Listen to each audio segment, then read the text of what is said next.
Hi, I am doctor Vimala, மகளிர் மற்றும் மகப்பேறு மருத்துவர், அருப்புக்கோட்டையிலிருந்து. இன்றைக்கி என்ன டாபிக் பார்க்க போகிறோம்னா, ப்ரெக்னென்ட் ஆன உடனே எத்தனை ஸ்கேன் எடுக்கணும், ஃபுல் த்ரூ அவுட் ப்ரெக்னென்சியில் எத்தனை ஸ்கேன் எடுக்கணும், எப்பப்பெல்லாம் எடுக்கணும், எதுக்கு மிஸ் பண்ணாமல் எடுக்கணும், அதனோட இம்பார்ட்டன்ஸை நம்ம பார்ப்போம். ஃபஸ்ட்டு ப்ரெக்னென்சி ஆன உடனே நம்ம மொதல் ஸ்கேன் வந்து எப்போ பண்ணணும் அப்படின்னு பார்த்தோம்னா 50 to 70 days, அதாவது 6 to 8 வீக்ஸில் வந்து நம்ம ஏர்லியஸ்ட்டு ஸ்கேன் பண்ணணும். அதுக்கு பேர் என்னென்னா டேட்டிங் ஸ்கேன். டேட்டிங் ஸ்கேன் வந்து ரொம்ப ரொம்ப முக்கியமான ஸ்கேன்.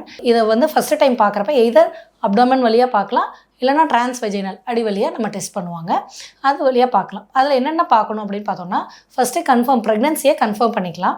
ரெண்டாவது எத்தனை ப்ரெக்னென்சி இருக்குது, ட்வின்ஸா, ட்ரிப்ளட்ஸா, இல்லை சிங்கிள்டன்னா அப்படின்றத பார்க்கலாம்.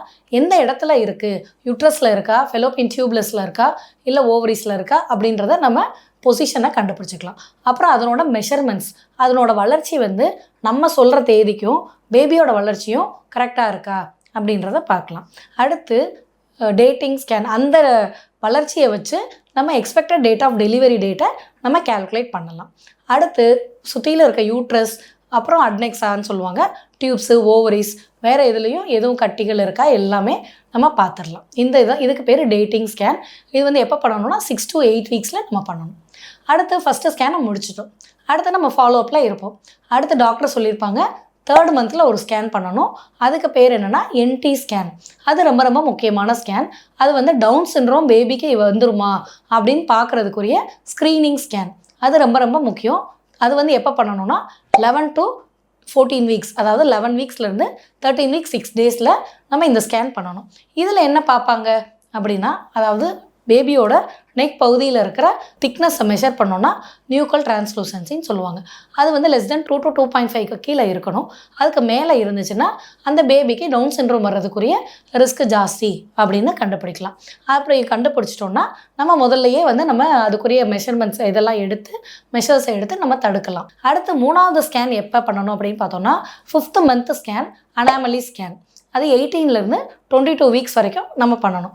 அதில் வந்து பேபியோட எல்லா ஆர்கன்ஸும் நல்லபடியாக டெவலப் ஆகிருக்கா, கரெக்டாக இருக்கா, அப்புறம் நல்லபடியாக டெவலப் ஆகிருக்கா அப்படின்றத பார்க்கலாம். ஹெட்டில் கோராய்ட் ப்ளெக்ஸஸ் பார்க்கணும், பிரெயின் எல்லாமே டெவலப் ஆகிருக்கான்னு பார்க்கணும், வால்ட் டெவலப் ஆகிருக்கா, நேசல் போன் வந்திருக்கா, ஆர்பிட் வந்திருக்கா, ஹார்ட் வந்து கார்டியாக் எக்கோ வந்து யூஸ்வலாக 22 வீக்ஸில் தான் தெரியும். நல்லா எல்லா சேம்பர்ஸு, வேல்வ்ஸ் எல்லாமே டெவலப் ஆகிருக்கா, கிட்னிஸ் நல்லா இருக்கா, யூரிட்டர்லாம் வந்து நல்லா டைலட்டேஷன் இல்லாமல் நல்லா இருக்கா அப்படின்னு பார்க்கலாம். அதுமாதிரி போன்ஸு எல்லாமே 5th மந்த் ஸ்கேன்ஸில் நம்ம வந்து எல்லாமே டெவலப்மெண்ட் இருக்கா அப்படின்னு, ஸ்ட்ரக்சரல் டெவலப்மெண்ட் இருக்கா அப்படின்றத கரெக்டாக பார்த்துடலாம். 5th மந்த் ஸ்கேன் அது வந்து 18 to 22 வீக்ஸில் பண்ணணும்.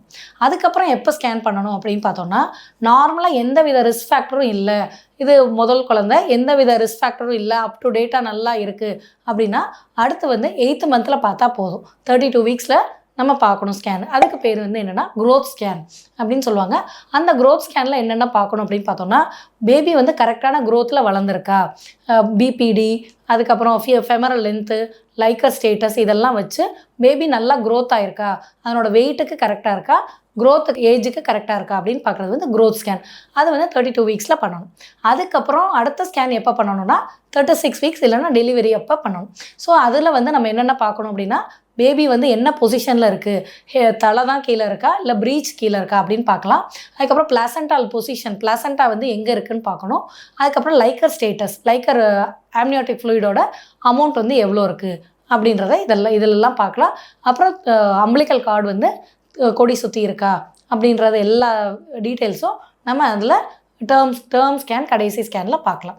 இது வந்து நார்மலாக எந்த வித ப்ராப்ளம் இல்லாதவங்களுக்கு இந்த ஸ்கேன் பார்க்கலாம். 5th மந்தில் ஏதாவது ப்ராப்ளம் இருக்கிறவங்களுக்கு, அதாவது PAH, அனீமியா, இல்லை GDM, இவங்களுக்கெல்லாம் வந்து நம்ம ஃப்ரீக்வெண்ட்டாக ஸ்கேன் பண்ணணும். 7th மந்த்லேயே ஒரு ஸ்கேன் பார்க்கணும்.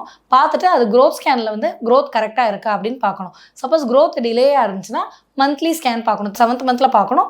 அதுக்கப்புறம் 8th மந்தில் ஒரு ஸ்கேன், 9th மந்தில் ஒரு ஸ்கேன். ஃபாலோஅப் ஸ்கேன்ஸை வந்து ஃப்ரீக்வெண்ட்டாக பண்ணணும். இந்த மாதிரி பேஷண்ட்ஸ்க்கெல்லாம் IUGR, PAH, அனீமியா, இந்த மாதிரி GDM பேஷண்ட்ஸ்க்கெல்லாம் ஃப்ரீக்வெண்ட்டாக ஸ்கேன்ஸ் பார்க்கணும். ஸோ நம்ம தவறாமல் பார்க்குற ஸ்கேன் என்னென்ன அப்படின்னா 6 to 8 வீக்ஸில் பார்க்குற டேட்டிங் ஸ்கேன், 3rd மந்தில் பார்க்குற NT ஸ்கேன், 5th மந்தில் பார்க்குற அனாமலி ஸ்கேன், அப்புறம் 7th to 8th மந்தில் க்ரோத் ஸ்கேன், அப்புறம் டேர்மில் டெலிவரிக்கு முன்னாடி நம்ம ஒன்று பண்ணுற டேர்ம் ஸ்கேன். இந்த 5 ஸ்கேன்ஸும் கண்டிப்பாக எல்லோரும் பண்ணியிருக்கணும் தவறாமல்.